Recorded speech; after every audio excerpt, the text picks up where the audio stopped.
Hi friends, எல்லாரும் எப்படி இருக்கீங்க? எல்லாருமே நல்லா இருக்காங்க. இன்றைக்கி பார்த்தீங்கன்னா ரொம்ப டிஃப்ரெண்ட்டான ஒரு ரெசிபி தாங்க. ஹைதராபாத் க்ரீன் சிக்கன் தான் செய்ய போகிறோம். அது எப்படி ரொம்ப டேஸ்டியாக செய்கிறதுன்னு பார்க்க போகிறோம். நீங்களே பாருங்கள் வாங்க. நான் 1/2 கிலோ சிக்கன் எடுத்திருக்கேங்க. எலும்போடு கலந்த சிக்கன் பீசஸ் தான் நான் எடுத்திருக்கேன். இந்த சிக்கனை நல்லா சுத்தமாக க்ளீன் பண்ணி ஈரம் இல்லாமல் எடுத்து வச்சுருக்கிறேன். இது அப்படியே இருக்கட்டும். இதுக்கு நம்ம மசாலா தயார் பண்ணிக்கலாம். மசாலா ரெடி பண்ணுறதுக்கு ஒரு மிக்ஸி ஜார் எடுத்துக்கோங்க. 10 முந்திரி பருப்பு அது சேர்த்துக்கிறேன். 1 இன்ச் அளவுக்கு இஞ்சி தோல் சீவிட்டு சுத்தமாக வாஷ் பண்ணி நறுக்கி வச்சுருக்கேன். அதையும் சேர்த்துக்கிறேன். காரத்துக்காக பார்த்தீங்கன்னா நம்ம பச்சை மிளகாய் மட்டும்தான் சேர்க்க போகிறோம். கூட மிளகுத்தூள் வேணால் சேர்த்துக்கலாம். இந்த பச்சை மிளகாய் நான் 3 எடுத்திருக்கேன். இதை 2ஆக உடச்சி போட்டுக்கலாம். 10 பல்லு பூண்டு தோல் உரித்து வச்சுருக்கேன். பெரிய பூண்டு பல்லாக இருந்தால் 4-5 போதுமானது. எல்லாத்தையும் சேர்த்துட்டு கூடவே 1 கைப்பிடி அளவுக்கு புதினா இலை சுத்தமாக வாஷ் பண்ணி தண்ணி இல்லாமல் பிழிஞ்சு எடுத்து வச்சுருக்கேன். அதையும் சேர்த்துக்கிறேன். 1 கைப்பிடி கொத்தமல்லி கொஞ்சம் காம்போடு சேர்த்து போட்டுக்கோங்க, நல்ல மணமாக இருக்கும். அதையும் சேர்த்துக்கலாம். 2 டேபிள் ஸ்பூன் அளவுக்கு கெட்டி தயிர் அதையும் இதில் சேர்த்துக்கலாம். இப்போ இது நல்லா ஃபைன் பேஸ்ட்டாக நம்ம அரைச்சி எடுத்துகிட்டு வந்துடலாம். இந்த மாதிரி நல்லா ஃபைன் பேஸ்ட்டாக அரைச்சி எடுத்துக்கோங்க. இதை நாம் இதை சிக்கனில் சேர்த்து விட்டுடலாம்.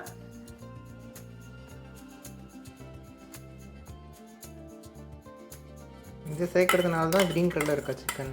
க்ரீன் கலரில் இருக்கும். அந்த புதினா கொத்தமல்லி ஃப்ளேவரோடு இருக்கும். இப்போ இது கூடவே தேவையான அளவு மஞ்சள் தூள் நான் 1/4 டீஸ்பூன் அளவுக்கு சேர்த்து விடுறேன். தேவையான அளவு உப்பு சேர்த்துக்கோங்க. 1 டீஸ்பூன் அளவுக்கு சால்ட்டு சேர்க்குறேன். கூடவே 1 டீஸ்பூன் அளவுக்கு மிளகுத்தூள் சேர்த்துட்டு கொஞ்சமாக லெமன் எலுமிச்சம்பழம் சாறு இந்த அளவுக்கு அரைக்கும் கூட கம்மியாகவே நான் எடுத்திருக்கேன். 1/2 லெமனுக்கு கம்மியாகவே எடுத்திருக்கேன். அதையும் பிழிஞ்சு விட்டுக்கிறேன். 1 டேபிள் ஸ்பூன் அளவுக்கு நீங்கள் ஜூஸ் சேர்த்துக்கலாம். புளிப்பு சுவையோடு சாப்பிட்றதுக்கு ரொம்ப டேஸ்ட்டாக இருக்கும். இப்போ எல்லாத்தையும் நல்லா கலந்து விட்டுடலாம்.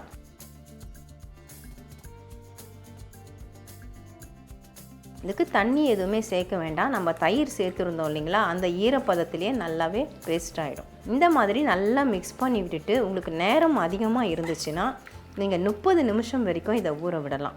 நேரம் குறைவாக இருக்குதுன்னா குறைஞ்சது 10 நிமிஷமாவது ஊற விடணும். இந்த மாதிரி நல்லா கலந்து விட்டுட்டு மூடி போட்டு வச்சிடலாம். நான் 10 நிமிஷம் தான் ஊற விடுறேன். சிக்கனை ஊற விட்டு கிட்டத்தட்ட 10 நிமிஷத்துக்கு மேலே ஆகிடுச்சுங்க. இப்போ ஓப்பன் பண்ணி பார்த்துடலாமா? சூப்பராக இருக்குது பாருங்கள். திறக்கும் பொழுது அந்த ஃப்ளேவர் அவ்வளோ அருமையாக இருக்குது.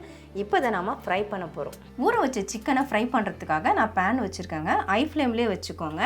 2 டேபிள் ஸ்பூன் அளவுக்கு நெய் சேர்த்து விட்டுக்கலாம். உங்களுக்கு நெய் வேண்டான்னா எண்ணெய் சேர்த்துக்கோங்க. ஆனால் இந்த ரெசிபிக்கு நெய் சேர்த்தா ரொம்ப டேஸ்ட்டு சூப்பராக இருக்கும்.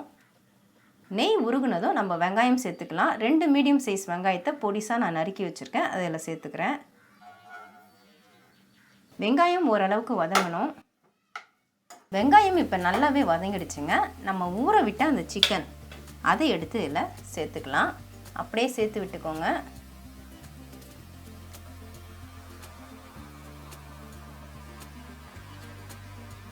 சேர்த்துட்டு மீடியம் ஃப்ளேமில் வச்சுட்டு நல்லா கலந்து விடுங்க. சிக்கனை இந்த மசாலாவோடு சேர்த்து அப்படியே நல்லா வதக்கி விட்டுக்கணுங்க. நம்ம தண்ணி எதுவுமே சேர்க்கவும் போகிறதில்ல. மீடியம் ஃப்ளேமில் வச்சுட்டு நல்லா ஒரு 2-3 நிமிஷம் நல்லா பிரட்டி விடுங்க. சிக்கனுக்கு பார்த்திங்கன்னா நம்ம 1 டீஸ்பூன் அளவுக்கு உப்பு சேர்த்துருந்தோம். அந்த உப்பு பத்தாது. அதனால் நான் இன்னும் ஒரு 1/2 டீஸ்பூன் அளவுக்கு உப்பு சேர்த்துக்கிறேன். சேர்த்துட்டு ஒரு தடவை நல்லா கலந்து விட்டுக்கலாம். சிக்கன் நான் 3 நிமிஷமாக பரட்டி விட்டுட்டேங்க. பாருங்கள் எப்படி இருக்குது. இப்போ நல்லா வதங்கிடுச்சு. சிக்கன் பொறுத்த வரைக்கும் குயிக்காகவே வெந்துடும். லோ மீடியம் ஃப்ளேமில் வச்சுட்டு 5 நிமிஷம் நம்ம மூடி போட்டு விட்டுடலாம். இடையில ஒரு தடவை திறந்துட்டு கிளறி விடுங்க. மூடி போட்டு விட்டு 5 நிமிஷத்துக்கு மேலே ஆகிடுச்சுங்க. இடையில ஒரு தடவை நான் திறந்துட்டு கிளறி விட்டேன். பாருங்கள் இப்போ நல்லா ட்ரையாக இருக்குது. இந்த அளவுக்கு ட்ரையாக ஆனால் போதும். இதுக்கு மேலே நீங்கள் ட்ரை ஆகணும்னு நினச்சிங்கன்னா கலர் சேஞ்ச் ஆகிடும், டேஸ்ட்டும் மாறிடும். இந்த ஸ்மெல்லே சூப்பராக இருக்குது. அந்த போட்ட புதினா சிக்கன் வெந்துருச்சா அப்படின்னு பார்க்குறதுக்கு பாருங்கள். பீஸ் எப்படி வச்சுட்டு லைட்டாக அப்படி உடச்சி பாருங்கள். உடைச்சாலே அப்படியே உடையுது. பீஸு 2ஆக உடஞ்சிருக்கு. இந்த பீஸு கரண்டியில் தான் நான் உடச்சி விட்டேன். சிக்கன் நல்லா வெந்துருச்சு. இப்போ 2 பச்சை மிளகாயை நான் முழுசாக எடுத்துருக்கேங்க. காம்பு மட்டும் எடுத்துகிட்டு இது சும்மா கார்னிஷ்காக போடுறேன். கூடவே கொஞ்சமாக எலுமிச்சம்பழம் சாறு கடைசியா கொஞ்சம் பிழிஞ்சு விடும்போது டேஸ்ட் இன்னும் சூப்பராக இருக்கும். நம்ம ஏற்கனவே பிழிஞ்சு விட்டோம். நான் 1/4 எலுமிச்சம்பழம் தான் எடுத்திருந்தேன். கொஞ்சமாக கொத்தமல்லி தழை அதையும் தூவிடலாம். மறுபடியும் ஒரு பரட்டிடலாம். பச்சை மிளகாய் சேர்க்கும் பொழுது நீங்கள் உடச்சும் சேர்க்காதீங்க, கீறிட்டும் சேர்க்காதீங்க. அதில் இருக்கக்கூடிய விதைகள் எல்லாமே வந்துடும். அப்புறம் அந்த விதைகள் எல்லாமே வந்து வேகாமல் பச்சையாக இருக்கும். சப்போஸ் நீங்கள் கீறிட்டு சேர்க்கறது பிடிக்கும்னா நீங்கள் வெங்காயம் வதக்கும் பொழுதே சேர்த்துடணும். நம்ம பச்சை மிளகாய் அரைச்சி ஊற்றிருக்கோம். அந்த காரமே போதுமானதாக இருக்கும். அவ்வளோதான், நான் நல்லா கலந்து விட்டுட்டேன். இப்போ ஸ்டவ் ஆஃப் பண்ணிடுறேன். சூப்பராக பாருங்கள், ஹைதராபாத் க்ரீன் சிக்கன் ரெடி ஆகிடுச்சு. அவ்வளோதான் ஃப்ரெண்ட்ஸ், அருமையான ஹைதராபாத் க்ரீன் சிக்கன் ரொம்ப டேஸ்டியாக நம்ம ரெடி பண்ணிட்டோம். நான் டேஸ்ட் பார்த்துட்டேங்க. உப்பு காரம் எல்லாமே கரெக்டாக இருக்குது. அந்த புதினா கொத்தமல்லியோட ஃப்ளேவரும் அருமையாக இருக்குது. இதை நம்ம சாதத்துக்கு சைட் டிஷ்ஷாக வச்சு சாப்பிட்டா இன்னும் அட்டகாசமாக இருக்கும். கண்டிப்பாக நீங்களும் ட்ரை பண்ணி பாருங்கள். நானும் டேஸ்ட் பண்ணி பார்த்தேன். நார்மல் ஃப்ரையை விட செம சூப்பராக இருக்குது. கண்டிப்பாக ட்ரை பண்ணி பாருங்கள். இதோட இந்த வீடியோவை நான் முடிச்சுக்கிறேன். மறுபடியும் இன்னொரு வீடியோவில் நான் உங்களை சந்திக்கிறேன். Bye guys. பாய்.